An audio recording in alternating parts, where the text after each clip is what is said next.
Hey folks, this is Vince with Dad's Gaming Addiction, and today we're going to quickly check out Tavern Manager Simulator. This is a game that you can currently find on Steam for about 12, 13 bucks or so.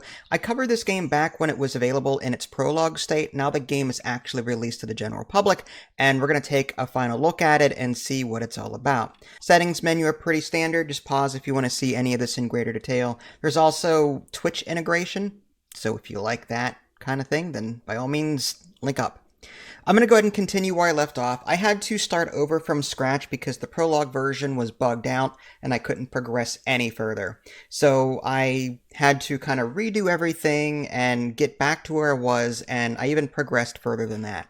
So what is this game all about? Well, you start with just this tavern here, and you start off with like a very small section of your tavern available to the general public, but as you upgrade it, you will be able to expand the area and seat more customers by buying tables and the like.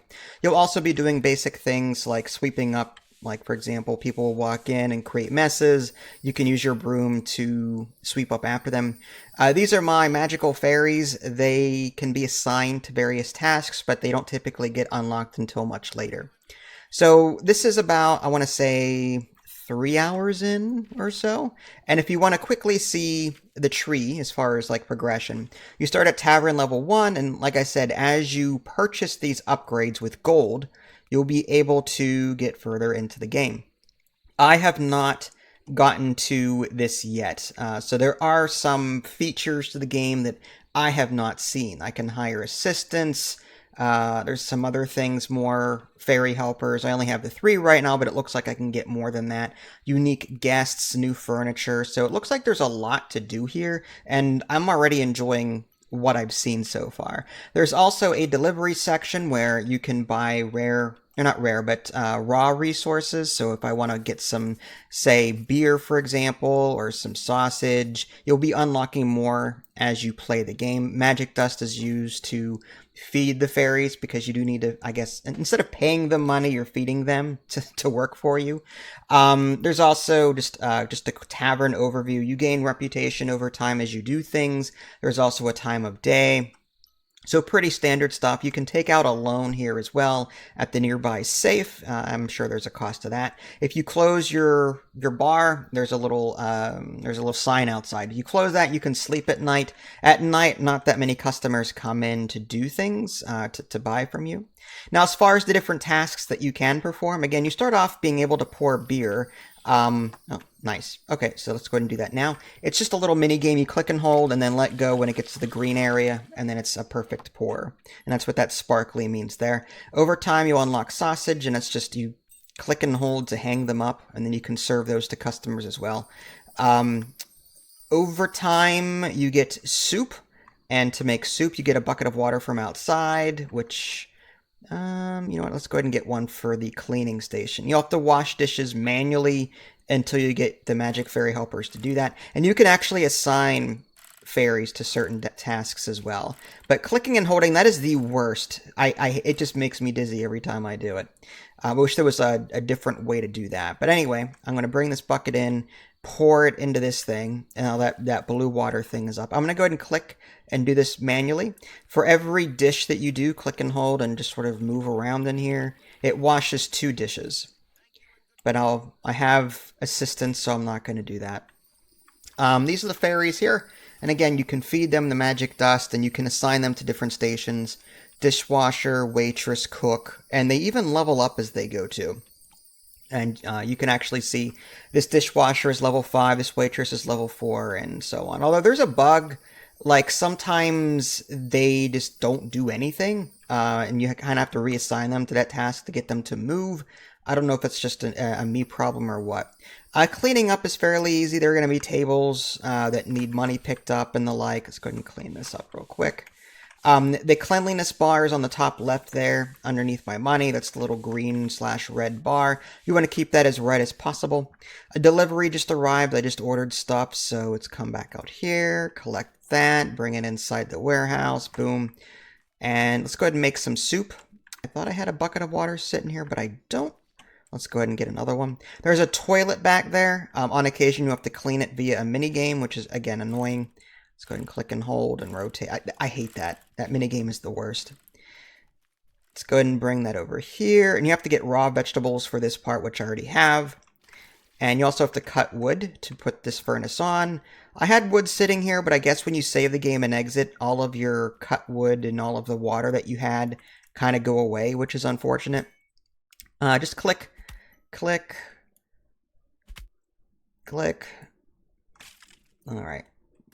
And we'll grab that, bring it inside. A lot of busy work. A lot of busy work. I'm going to throw that inside here. And on occasion, you'll have to pour or put vegetables into the pot. But that's like every 10 times. Oh, there it goes. Every 10 times that you make soup or every 5 times you make soup, you have to do this part of it. But typically the only part that you have to do is this part where you just stir it. And the little bar on the bottom, again, this is just kind of a mini game. If you stir it this way, the bar goes left. If you stir it to the right, the bar goes to the right, and so on. You're trying to get it in the green area when the timer reaches full. And that'll give you a perfect score on that. That pretty much, I believe, just earns you more money or reputation, one of the two. All right, so now I've got 10 soups available. You can unlock these tables and put soups out here. They don't go bad, so they just kind of sit there, and whenever people order something, it'll be there for you to deliver. You start with 1 food tray, and it can carry 4 things, and you can actually unlock another one over time and have another food tray available. You do unlock a grill at some point. Let's go ahead and make some more meat. Oh, I need more wood for that. Let's go back outside. Excuse me. This is new. It's a thief. Interesting. That's actually new for me. He was trying to steal my stuff. Yes, you can get a frying pan, and if you've got anyone inside that are causing a problem, you can whack him over the head. That kind of thing. But hopefully he didn't steal anything while he was in there. All right, let's go get that wood. That's a completely new thing. I did not see that before. All right, click and hold. I wonder how many times I've been robbed and I just didn't know it. Who knows? And let's go ahead and bring this inside, and we'll fire up the grill. On occasion, you have to... Yep, there we go. So you have to chop this up. You just kind of hover the mouse over where you think the line is. It turns into like Cooking Simulator at this point.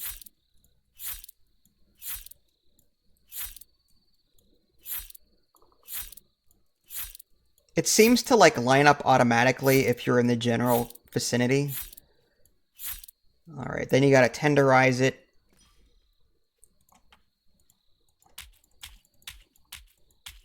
Guess you just got to find spots that haven't been tenderized, and I'm just going to spam the button. There we go. And then from here, you just have to click once in the green, and then click again in the green. And that will create 5 meat mules. And there you go. Now, you can't adjust prices or anything like that as far as I can tell. It's just a standard $10 for beer and sausage and 20 for soup and meat. There may be more foods over time that you can make, but I'm not sure.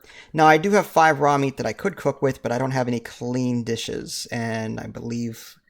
is there a reason why you're not working? I mean, you're fed. This is what I mean. Sometimes they bug out, and I have to manually tell them to do things. Okay, are they going to do it? You can actually see a little timer on that little fairy there telling me that they're doing stuff. All right, awesome. Now, do I have enough crockery? 4 out of 20.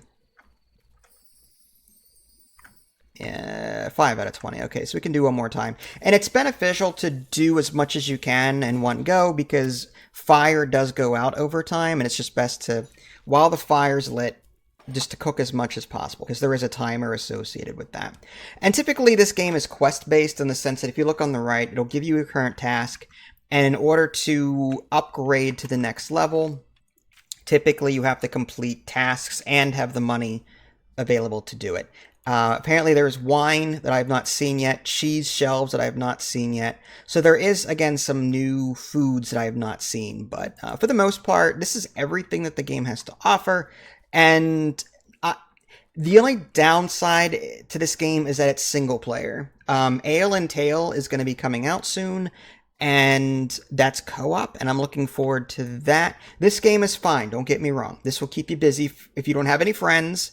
this game will keep you busy for quite a while. The downside, like I said, is if you do have friends and you've played like Bronzebeard Tavern and other co-op games, then you may be lacking in this area. Like you may be hesitant to pick this up because it is only single player. So it's a missed opportunity, I think, and that might break the balance with the whole fairy thing. But still, it would be fun to have a second player in here. I mean, and again, even with a co-op mode, you could still play single player if you want to. You know what I mean? So it doesn't make any sense to me why this game kind of forces that on you. I don't like that, but.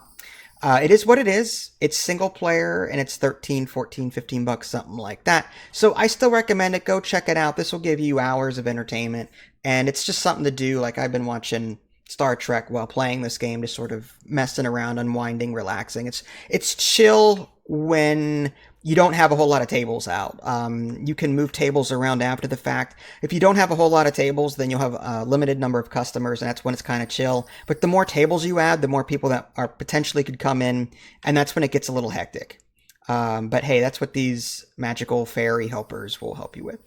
So there you go, folks. That was Tavern Manager Simulator. It is a recommend, but that lack of co-op is a missed opportunity. This is Vince. Thanks for watching. Catch y'all next time. Take care.